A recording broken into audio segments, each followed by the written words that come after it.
swallowing down my trauma and grief, choking back tears because the only acceptable state for a perceived woman is guilt.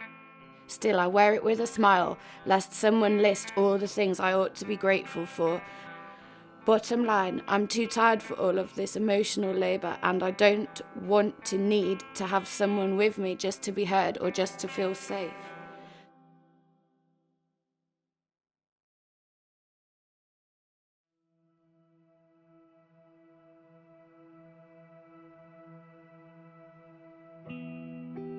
There's a massive amount of work that still needs to be done with talking about domestic abuse and sexual violence, because it's quite often something that is just behind closed doors. And I think the more we talk about it, the less opportunities these people have to behave in that way.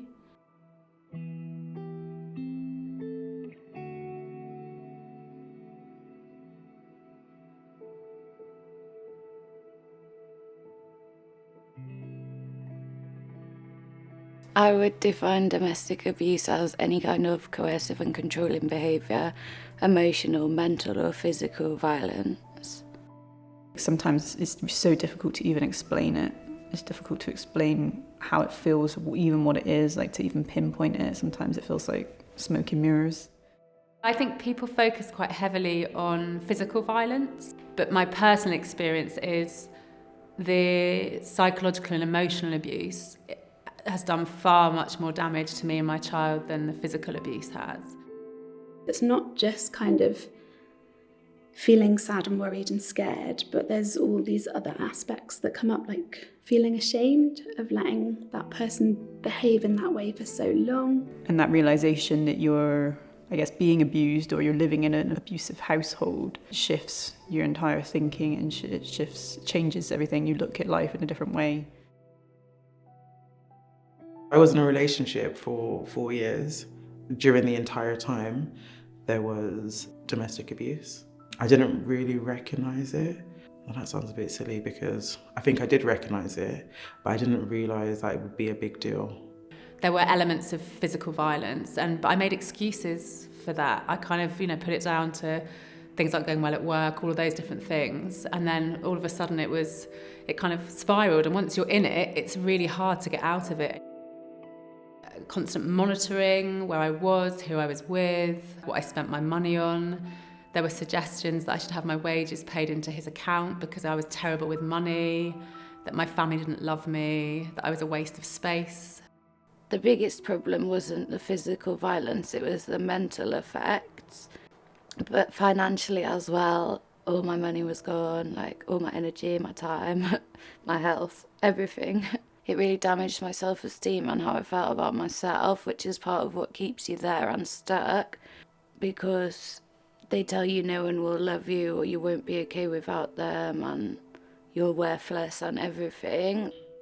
It had a lot of impact on my relationships with my friends and family because all of my spare time would be having to be spent with him. And I couldn't even discuss my relationship with anybody because I was quite embarrassed. I lost who I was. I felt like I was a shell of who I used to be. It's affected my health. It's impacted my child. His mental health has suffered because of it. Especially when it happens in your, in your formative years of when you're a child and you grow up with it. It's a crippling sense of loss of self-worth. I think that happens when abuse is very long-term. And I ended up going to contact, changing my telephone number, but then, he's at the door knocking, saying he just wants to talk, and I let him in. And then that's when he assaulted me. That's when he raped me. I didn't even know what to do. It sounds really pathetic, but I don't know why I opened the door. I was so scared. It took me a long time to get out of the relationship. I thought I was strong enough to do it on my own, but I actually needed outside support. And that made me feel weak. Why am I not strong enough? Why can I not be assertive? Why can he not respect what I'm saying? My first domestic abuse relationship ended when my son was hurt by his dad. I feel like I failed in that instant to protect him. And that was when I really kind of sat back and thought, I can't always be there to protect him, and actually I need to take him out of this situation. And even after you leave those people, things still continue. There's still that coercive, controlling behaviour that continues, especially if you've had a child with that person. There's this very much focus on kind of, oh, you need to leave and everything will be fine once you leave. But unless like an abuser is dealt with there, they're just allowed to just kind of carry on that cycle of abuse. In reality, you've got more danger trying to leave, because as soon as the abusive person realises they're losing control, they become more dangerous. Even when you're out of a situation, that abuse doesn't stop. You carry that mental hurt and you carry that wounded presence in your soul with you. I think like one of the main things I would want to say to people that are still going through it is just that you can make it through and come out the other side. No, I just encourage people just to speak out. I've struggled with the whole shame thing, and then realising like the shame is not mine. Domestic abuse is happening constantly.